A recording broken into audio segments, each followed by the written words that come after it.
How's it going, mates? This is Mrjacharles, and we're back with Clannad visual novel. It's a story. It's one that goes on for... Could you imagine if I actually read a book on this channel? And I don't mean like that gay Wattpad shit I did like centuries ago. I mean if I actually got like War and Peace on this shit, we'd be here for thousands of parts. All of a sudden I feel like 200 and... Oh, I've lost count. 234? 234 parts suddenly doesn't feel like so much, does it? It's a good thing I didn't select Persona of all games, because that actually would take 1,000,000 parts. Alright, anyway, previously we decided we'd actually have a real date with our girl Kotomi, and, well, we decided to do it at the school library.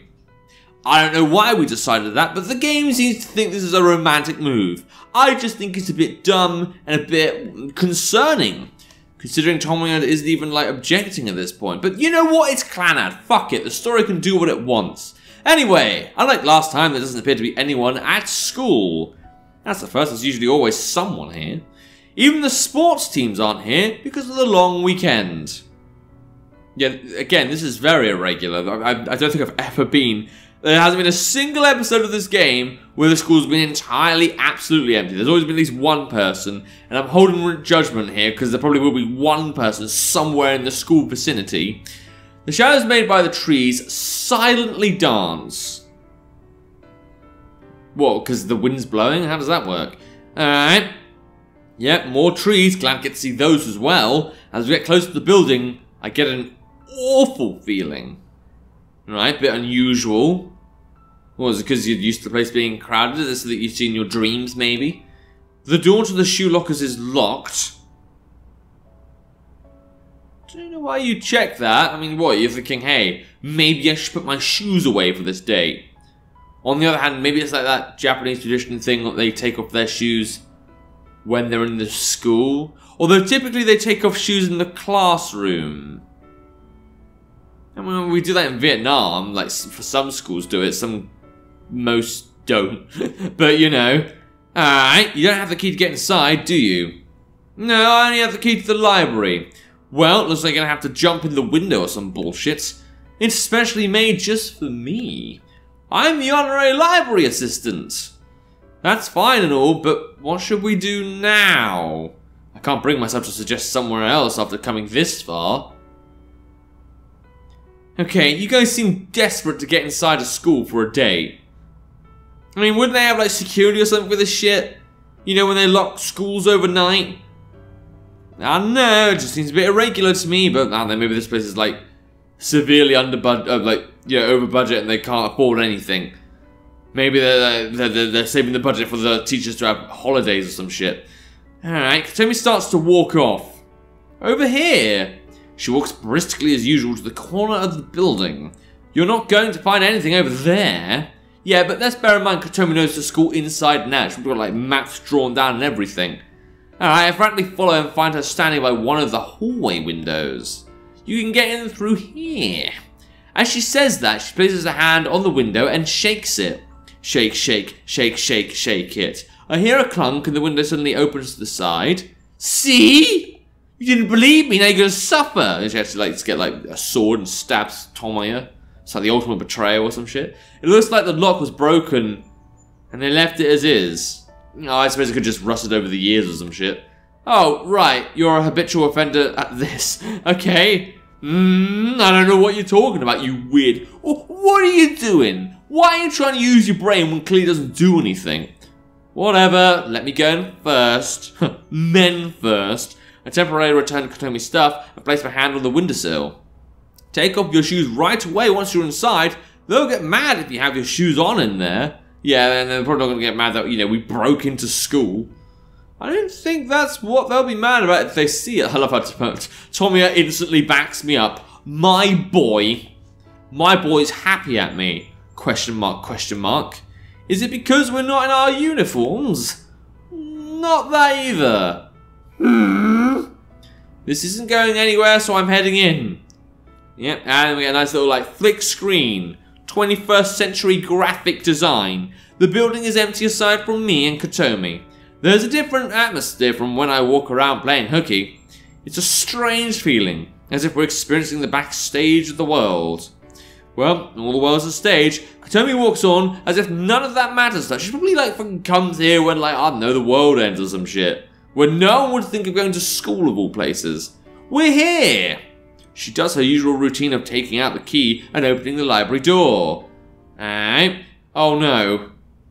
Okay. Something just... it occurred to me, and I'm waiting for it now. The violins. They are going to return. And I'm not going to sleep, well, today. It's like 9:30 at the moment, and I'm so tired because my brain's normally asleep at this time. I'm doing everything with my sleep pattern. I'm normally bed at 10 AM. So I haven't like done a Let's Play in like a week or so, but this is my like first day back into work. Well, then again, this game is kind of work at this point, coming this far. But I'm still enjoying it, so I guess I love what I do. Quite empty space, a room filled with nothing but books. I was just here on Friday, but everything seems different. God damn it, if you're gonna play the violin, do it. Put me out of my misery. It's like waiting for a firing squad to shoot you. Possibly because the windows are closed, the smells of dust and paper seems stronger than usual. Besides...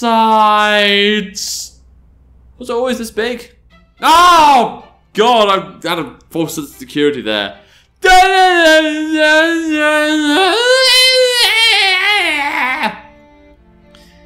Yes, she knows matter-of-factly. This is the library Kotomi has seen day in and day out before ever meeting me. Oomph. She goes to her usual location and takes off her socks right away. Oomph, oh. As usual, she almost falls over and hops around on one foot. I was really tempted to say sick to stuff you know and quote High School Musical, but that's not a real song because it's terrible. Phew! She walks along the wall and opens the window on the east side. As the thin curtains shimmer in the light, I can feel the stuffy air dissipating. Please stop them. I suppose I could just mute the music on my end. Yeah, but then I'd miss out if there's any like dramatic moments. Like, when the music fades and stuff and it turns out Kotomi's pregnant or something, it will come out of nowhere. So I have to keep suffering. I have to do some cleaning first. She takes the mop from the cleaning supplies locker, which we can instantly see. She uses her slender arms to wash the floor carefully, which is demonstrated by the still background we got here. I watch Kotomi barefoot and in her best clothes as she stands against a backdrop of books. Something seems new, yet familiar. She finally takes out the cushion and drops it on the floor. Alrighty. When Kotomi says that, the library becomes a much more comfortable place. Tomoe-kun, are you hungry? Well, I woke up early today, so I'm a little hungry. It's still early, but do you want to have lunch? Sounds good. Besides, the student store isn't open today. I should have bought something before coming here. Kotomi is staring at me as if she wants to say something. Tomoe-kun, it might not be enough, but why are you looking all hot and flustered there? Oh yes, eat food. She picks up the cloth bag, holding her lunchbox, which is sitting on top of the reading desk. I want the two of us to eat this together. What did you make? She rummages through the bag and takes out a flat square paper box. Did you buy a cake? I mean, it's still like 8 days until your birthday? Ish? I could be completely wrong. I've been wondering what that was. What's that? A pizza or something? Why do I think it's more of a cube shape as opposed to a thin cuboid? I don't know what that's meant to be. Oh no, I'm just trying to be cool. I can't help myself sometimes. It's obviously a cake. Kotomi slowly shakes her head and as she's smiling, I wonder what she's smiling about. It's an apple pie. Well, I gotta say, I was expecting cake, but I wasn't far off compared to pizza. It's the first time I've made one. Oh, okay. That's kind of nice of you. Except you chose apple pie, and that's... well, I mean, you could have done pecan or something tasty at least. So I don't know how it turned out. She opens the paper box. I smell a sweet and tangy fragrance. It's a round pie that's lightly browned here and there. The puff center has crisscross decoration on top. The surface is glazed with something like syrup. I can't tell it apart from a store-bought pie. You went all out on this. I think I baked it just right.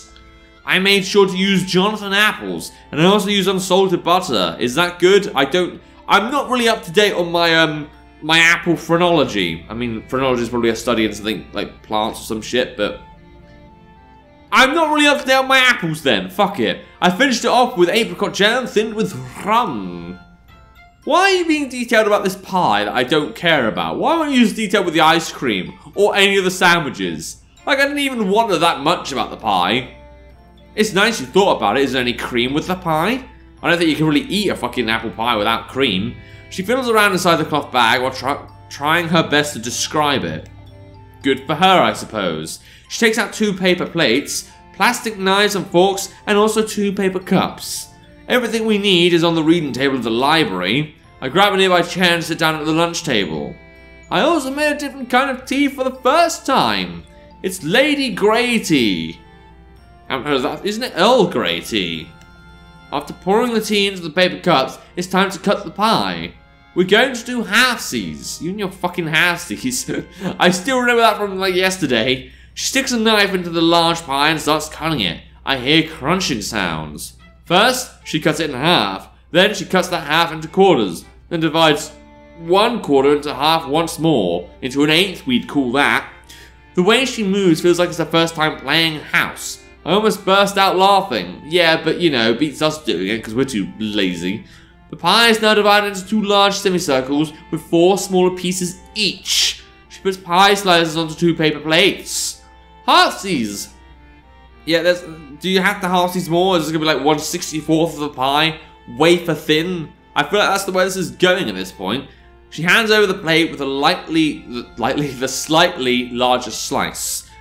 Yeah, thanks. Let us eat. Let's eat.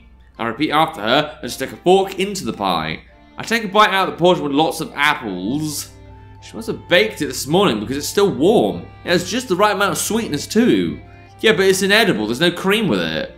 You're telling me you're actually eating an apple pie without like cream or something like to soften it a bit? I mean, in the sense that, you know, pure pastry is going to kind of kill you. A rich, proper apple pie, it needs at least pouring cream, if not whipped cream. Kotomi is gazing at me while I savor the pie. Are you sure this is the first time you've made one of these? Yes. It doesn't taste good? No, well, it's nice, but you need cream. Where's the cream? Why didn't you add cream to it? This is basically like making a cake, but having no icing with it. Like, even the Victoria sponge has the innards. No, it's great. She's malfunctioning again. Well, it's just normal at this point. It seems like she's become unable to respond when she's really nervous and just repeats what she said last. The apple pie you made is really good. It's so good that I can't believe this is the first time you've made one. It's so good I could eat all of it by myself. You understand? I mean, I'm guessing you're being so nice because, you know, you're showing your approval of the pie. Again, you need some cream. You need it. I don't know how you even allow. You should have, like, all the liquid from your body should have been like soaked into the crust of the pie, and then you should just died of lack of hydrogen and oxygen. I pat her on the head. Oh. Okay. Instantly had an orgasm by me liking the pie. You begin to lose me here, game. Her wiring makes the connection. Tomoyo-kun, is that really true? It's really true. No, it's not, but okay. That's good. That makes me really happy. She gives a big smile, as if she's overflowing with happiness. Alright, I stop eating and can't help but stare at her. I can't help but stare at this game. But again, I suppose it's just a minor detail. No normal person would think that with an apple pie. It's just, my gran used to always make apple pies, and I wasn't a fan of apple pies in general, but I tried it and I didn't like it. Hate's a strong word. However, I goddamn loved the whipped cream she made because it must have had like extra sugar or something in it, and it was gorgeous. Incidentally, it's actually my grandma's 80th birthday today, as I'm recording this, 27th of June, 2023. I mean, for you guys, it's like 2024 November or some shit by now, but I'm just saying, something I'm amazed that apple pie is coming up today of all days for me. Alright, moving hastily on with the apple pie lore of the Mrjacharles channel. I was thinking that you look really nice when you smile like that. You were much less expressive when I first met you. Yeah, we were also lost in the book, so I don't blame you there. When we first met, all those years ago, she looks to the side while thinking. Back then, I was nervous and a little scared. Oh god, now you're very sad. She answers while looking downwards slightly. Is that right? I get the feeling that she was just confused rather than nervous. Oh, she bashfully looks down at her partially eaten pie. Can I have another slice? Cause you know, I'm not completely drained of water from my bloodstream yet. I can still soak some of it more in the dry crust that has no cream. I'm sorry, like, up to this point it's been believable with most of the storytelling. That just kind of annoys me. Sure, if we each eat 2 pieces, it'll be half disease. What are you going to do with the other half? Well, leave it as a snack for later, for when we want even less water in our system. She smells like a small child. Alright, good time with the pie, great time with the pie. It was good, and now all of a sudden the music's emotional, and you know what? That seems to me to be a good time to end the episode, because you know what? Why not? And that disappointment of, well, you know, not even disappointment, that surprise of still being alive seems like a good time for the characters to go off and get some water off screen while they fucking can. Maybe there is such a thing as a moist apple pie and it's just weird in Britain. Or Germany, because my grandma's German, but I don't know, I just don't believe it for some reason, but that's just me. If you want to play the game, so see if you could, like, understand what's going on with the pie situation, there'll be a link to the game in the description down below. Good luck trying to understand it. Maybe you can make a pie yourself and prove to me that it is possible to have a wet apple pie that doesn't drain all the liquid from you. But anyway, without further ado, no books for this time. See ya!